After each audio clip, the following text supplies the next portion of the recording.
And the line that you just gave me was, "You're paying me good money because I have an answer. Do you want it?" Yeah.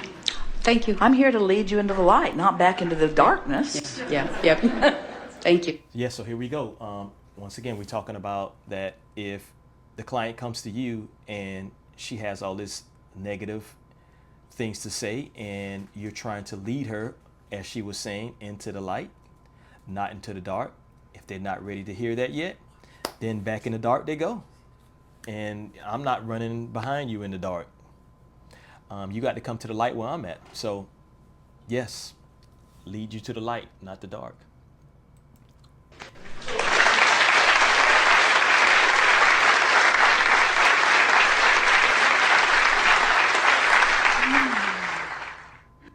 The day you were born, that energy split.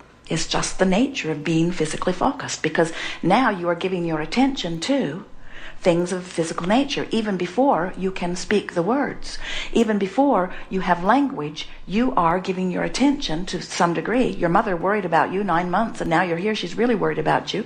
There's a different vibration going along around you. So now your vibrations split a bit. When you sleep, and you do as an infant a lot, your vibration becomes one again. When you wake up, you worry a little bit. The longer you live in this physical body, doesn't need to be, but seems to be often the case, the more you find things to fuss and worry about. And the more you chronically begin to hold yourself in a vibration. So we can start right there. Let's talk about what she means about this energy split. So when you were born, or before you were born, you were pure positive energy. When you come in this physical reality, the energy splits, which is your higher self is always going to stay at the pure positive end of it. And who you are in the physical reality, it goes down a little bit. It kind of splits a little bit. There's a gap that's there.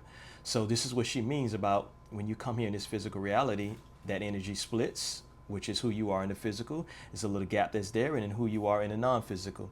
So, and basically the reason why the gap, once again, is been split, and there is a little gap that is there, is because we are physically focused here. And the reason we are physically focused here, and what that means is that we have a lot of contrast that's around us. So we have a lot of things that we believe and disbelieve, and some of it is going our way, some of it is serving us, and some of it is not. So with that being said, this is what's creating that gap that's in between the higher self and the self that's here in the physical reality. So yeah, the gap. Bridget. That's different from that knowing, loving, worthy feeling, well-being vibration that is really who you are. So as you begin to get acclimated to a feeling that is far different from who you really are, occasionally you have moments of insight where you are thrilled about something. But how do you feel most of the day? Are you ornery or are you joyful? Are you buoyant or are you dragged down? Are you eager or are you depressed? In other words, you've got to pay attention to the way you feel, and in paying attention to the way you can feel eagerness is alignment, depression is not, anger is not, frustration is not. So we going back once again, as you heard me talk before, if you've been watching these different videos that I have been doing, reaction videos, that we talked about once again is your alignment and basically how you feel.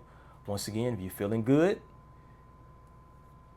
you at the best, you got the best alignment, you're on the top. And if you're not feeling so good, then you know that you're a little further off. So you basically have to just pay attention to the way you feel, because the way you feel is key to everything.